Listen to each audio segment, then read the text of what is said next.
George Herman Ruth Jr. was born on February 6, 1895. He started out as a pitcher with the Boston Red Sox and later became a right fielder with the New York Yankees. He was the first player to hit 60 home runs in one season in the year 1927. He hit a high lifetime batting average of .342, the 10th highest in baseball history. This truly shows as to why he completely dominated baseball during this era.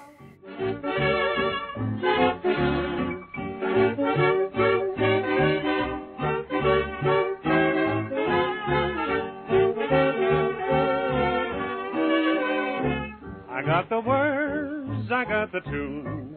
I've been rehearsing under the moon, but I got nobody. Thank you, Mr. Ruth, for joining us today on BAMB TV. It is my pleasure. Thank you again for having me on this great TV network. When did you pick up baseball and why? Well, when as a child, I was sent to a reformatory because of my troublemaking habits. Later there, I picked up an interest in baseball and fell in love with the sport. I then became a huge interest to minor league teams. Why are you known as the Babe? Well, Jack Dunn, the owner of the Baltimore Orioles, became my legal guardian. Players would constantly tease me, saying that I'm like his baby. And finally, how many World Series championships have you won? Well, I won 7 World Series championships, 3 with the Boston Red Sox and 4 with the New York Yankees. Thank you again, Mr. Ruth, for joining us on BAMB TV. Thank you for having me. In the 1920s, the economy in America was actually doing really well. Many products were being bought by consumers, and those consumers were slowly benefiting from post-war prosperity. Wall Street slowly came into the mix by their brokers placing ads in magazines and newspapers. However, brokers were mainly local. The Bank of New York opened hundreds of branches connected by almost 12,000 miles of communications. At the time, the belief was if a person could not come to a broker, then a branch was opened to come to them. Unfortunately, the good part is now over. On October 14, 1929, banks began to fail and personal bankruptcies were on the rise. Hello, this is Alex Raj, and I am an economical reporter for BAMB TV. I will be talking about the crisis of Wall Street. Though Wall Street is essentially the place where everyone in the world goes to make money, the famous trading area does get financial lapses in the form of economical breakdowns. These breakdowns occur when one or more companies start to fail. Their stocks will then not want to be bought, so then further downfall occurs. Once those companies fail, people who at first wanted to buy stock from the other companies will think even the company's affiliates will fail. Unfortunately, some people who have stocks with the failed companies could and will lose stocks in the financial crisis, which is what happened to this poor man. Sir, could we ask you a few questions? Yeah, sure. So what happened to you in Wall Street? I lost all my money. It's terrible. I'm broke now. What will you do now? I don't know. I'm trying to sell my car for $100. You want to buy it? No thank you. This is Alex Raj signing out for BMB TV.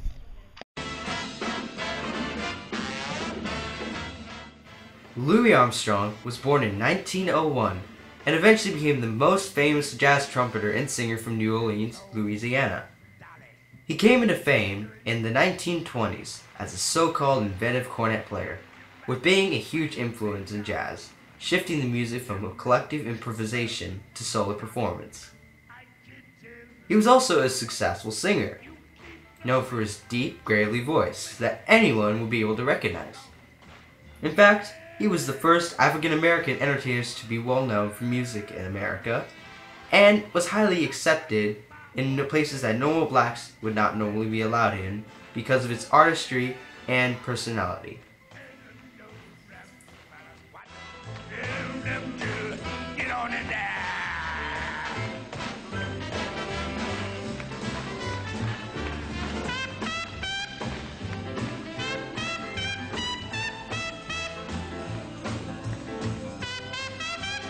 Hello, this is Bryan and Newland from BAMB TV, and I'm here today with Louis Armstrong, the musician of the decade. Thank you for being here today, Mr. Armstrong. Thank you as well. So tell me, how did you achieve this such success? How and when did you pick up your music? Well, when I was a boy, I lived in a very poor family. I was sent to a prep school called Fisk School for Boys. and I took up music. When I was 11, I dropped out of school and joined a quartet of boys who sang on the street for money. Later, I joined the New Orleans band, where I picked up the cornet and fell in love with it. Very interesting. Very, very interesting. So you just picked up the cornet and started playing it yourself? Yes, sir. Very nice. Looks like you got some raw talent there. You said you sing too. Do you still do that? Yes, sir. Okay. Very, very, very nice. When did you start your career? What happened to make it take off? When I went to New York City to play for an audience, I did a solo with my cornet. The audience seemed to love it, and from there, my career took off. Very nice, Mr. Armstrong. That was a night to remember, as I recall. Yes, sir. Yes, it was. There are rumors going around saying that you're a master of jazz, this new kind of music. Would you agree with this statement? Well, I wouldn't want to be too full of myself. But after that night, new people started playing my type of music. So I would agree with that statement. Yes, I would. Well, thank you Thank you for being here tonight, Mr. Armstrong. Your music has inspired us with your jazz. Good luck with the music. Thank you so much, sir. This is Bryan and Newland signing off on BAMB TV. Ford Model T was produced by Henry Ford's Ford Motor Company. This model is regarded as the first affordable automobile because of Henry's innovations. The assembly line that Ford mechanized to create a product much faster than other methods. The Model T was the first automobile mass-produced marketed to the middle class. Several years after the automobile was marketed for consumers, an assembly line worker could buy a Model T with 4 months' pay.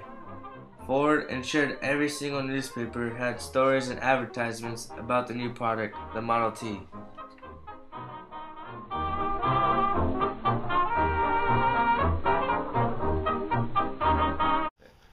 Hello and good afternoon. This is Bryan Ramirez broadcasting for BAMB TV.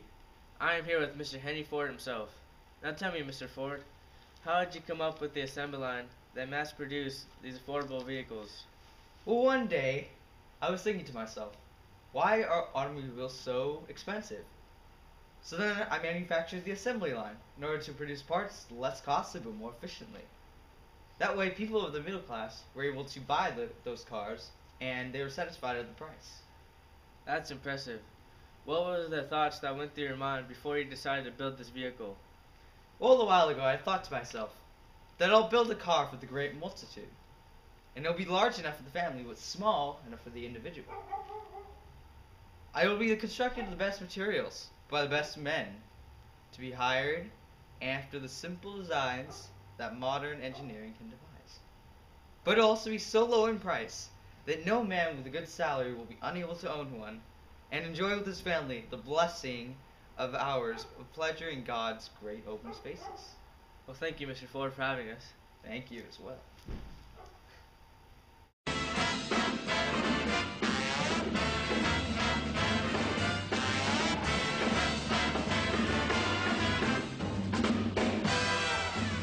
Hello, Dolly. This is Louis.